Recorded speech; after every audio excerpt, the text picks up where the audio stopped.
This is what you get when you got an area of low pressure along with the cold front. It's about as classic and textbook as you possibly can make it.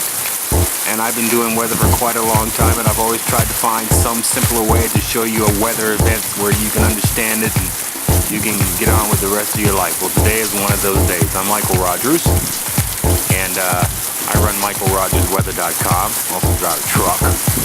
And what you're seeing here right now from the back of my home, in fact, I know we got some snow coming in this too.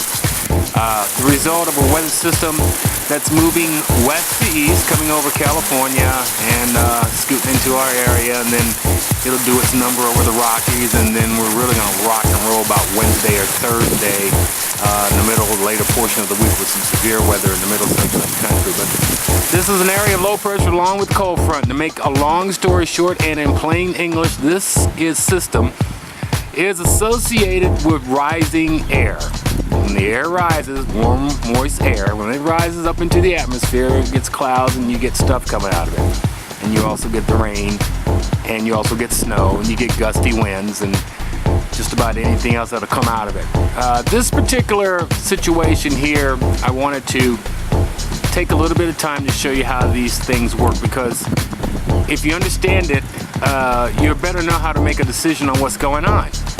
And you know, people always ask me all the time, you know, low to cold front, how does it work? Well, take a look at that surface map. I'm not going to take long in this. It's real simple. See that low and that cold front? That whole system rotates in a counterclockwise direction, with the air converging at the surface and then rising to the center of the low. Now, the air behind the cold front, to the left of it, that's cool and dry. And behind that, it kind of slopes down toward the surface. So that blue line with those arrows, it works like a shovel. So as it's moving and rotating, it's lifting up all the warm, moist air in front of it.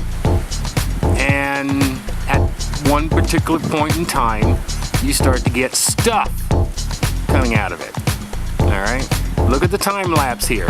Now this was taken earlier this morning, Sunday, May the 15th. And we are in front of that storm, so you can see those clouds moving from left and right. And that's the storm system doing its thing. That's the front lifting up those clouds and lifting up that warm, moist air and forming those clouds. Now, as it starts to move further over toward us, it'll change, and of course the sun is gone. And as you can see right now, the front, not looking at a surface map, I would say is pretty much directly over us. But then again, don't quote me on it. All right. Now, the beauty of weather, it doesn't make a lot of sense to me to tell you about cold front and low and not give you the end result. The beauty about a system like this, the beauty about weather, and this is real simple for just about any particular weather pattern, the end result of weather is always the temperature. That is the end result of weather. Take a look at the daytime high for today, Sunday. So we're in the 70s. Now, take a look at the daytime high when that front passes over us and we get behind it for Monday. Look at that. Yep, 20-degree dip. So you know that these things are actually working as advertised. That's how a cold front works. It does its thing and does much of its stuff before the front passes. And then a change happens after the front passes. It gets a little bit cooler. Now, all fronts do not work the same. Yeah, all right? One of the reasons why I like to say that is because, see, weather can't read, all right? So always remember that, all right? There's some times that you'll get a front and all the weather action's in front of it. And then there's some times that you'll get a front. And Idaho is famous for this because we get a lot of dry, cold fronts. But you don't get any weather action until you get behind it. Today is one of those days where all the weather action is taking place behind us. Now, to finish this up, here's what an area of low pressure in a cold front looks like from a satellite, or basically taken from outer space. This image that you're looking at here is an area of low pressure along with the cold front. See the low spinning counterclockwise? See the front kicking up all those clouds there? That's how it works. That particular system happened on April 27th. And it was that cold front that produced a tornado outbreak that saw tornadoes as high as an F5 in Illinois to to the very large F4 in Mississippi, and also the very large tornado that took out Tuscaloosa, Alabama.